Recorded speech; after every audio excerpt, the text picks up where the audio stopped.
तो हमने भी साक्षरता शुरू कर दी।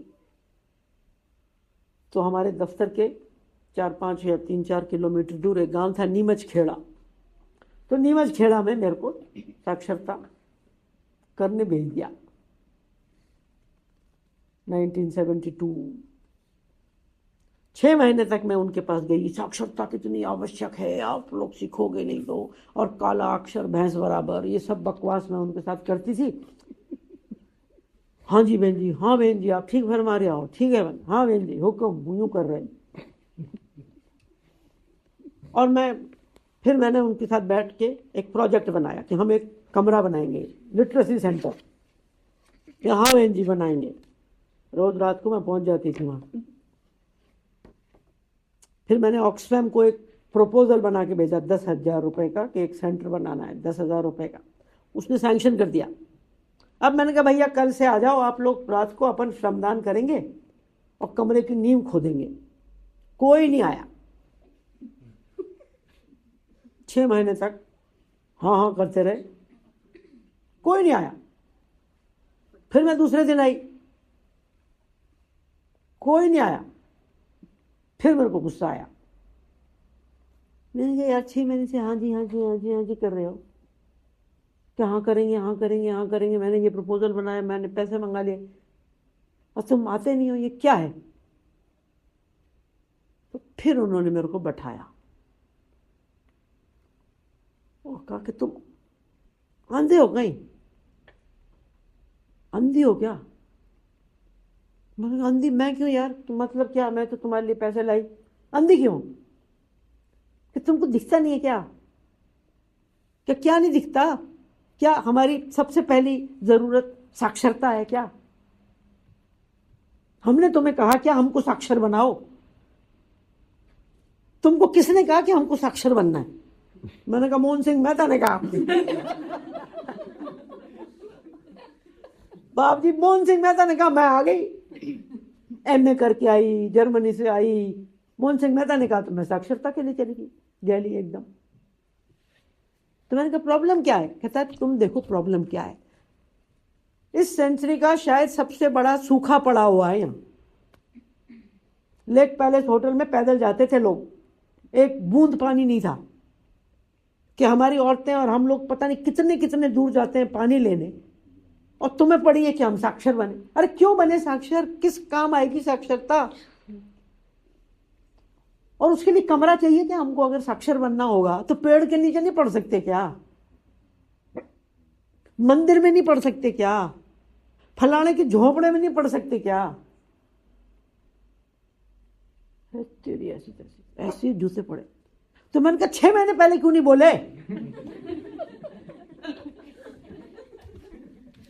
ये बोल देते 6 महीने पहले, मैं सीख लेती। बोलो देखो तुम्हारे जैसे पढ़े लिखे सफेद कपड़ों वाले बहुत आते हैं, और हमें पता नहीं है किसकी बेटी है ये। आज हमने इसको कुछ उल्टा सीधा कह दिया तो कल हमें पिटवा देगी, मरवा देगी, झोंपड़ियां जलवा देगी। और नॉर्मली 6 महीने तक कोई आता नहीं है, 2-3 महीने में उनकी रिसर्च खत्म हो जाती है, फूट लेते हैं यहां से। और तुम तो फूटने का नाम ही नहीं ले रही हो, रोज आ जाती हो, तो तुम सीरियस लग रही हो। अब तुम्हें समझाना पड़ेगा, इसलिए हमने आज बोला। I mean, that was the biggest lesson of my life about development sector. हम कैसे काम करते हैं, हम कैसे ये जान लेते हैं कि हम उनसे ज्यादा जानते हैं, और हम पूछने की भी जहमत नहीं उठाते कि तुम्हें चाहिए क्या, क्योंकि हम है ना पढ़े लिखे। चूंकि हम पढ़े लिखे हैं, वो है काला अक्षर भैंस बराबर। हमको ऊंचा खुद को अगर दिखाना है तो उनको नीचे दबा के हम नीचा ऊंचे होते हैं, वरना हम ऊंचे हैं ही नहीं। उनको नीचे दिखा के आई एम साक्षर, तुम निरक्षर हो, तो मेरी इमेज में तुम बनो, पढ़ो। वो कहते हैं हम क्यों पढ़े, क्या है हमारा, मैं ये उन्होंने नहीं कहा था, मैं अंग्रेजी में बोल रही हूं, हमारा लिटरेट वे ऑफ लाइफ है ही नहीं। अब मुझे कहो कि कमला तेरे को हम हवाई जहाज चलाना सिखा देंगे, मेरे पास हवाई जहाज है ही नहीं, तो क्या करूं सीख के, आप मेरे को सिखा दो हवाई जहाज बना, हवाई जहाज है ही नहीं मेरे पास। तो कह रहे हमारे पास साक्षरता का मैं क्या करूं?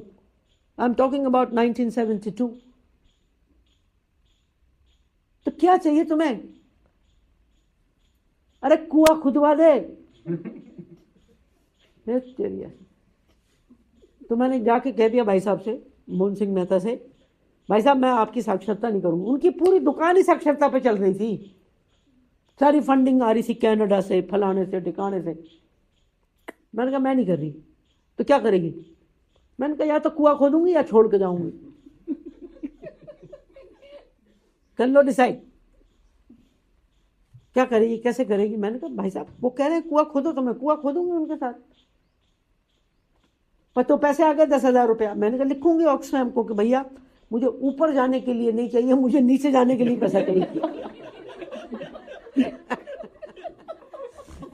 ऊपर कमरा बनाने की जगह मुझे नीचे गड्ढा खोदना है।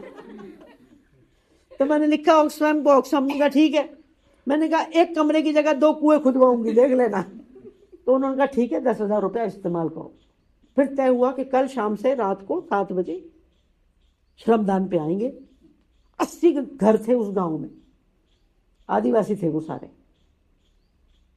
80 घर से एक एक जना या जनी आई, जो कि वहां बिल्कुल नहीं आते थे वो कमरा बनाने, कोई नहीं मरता था आके, सारे आए।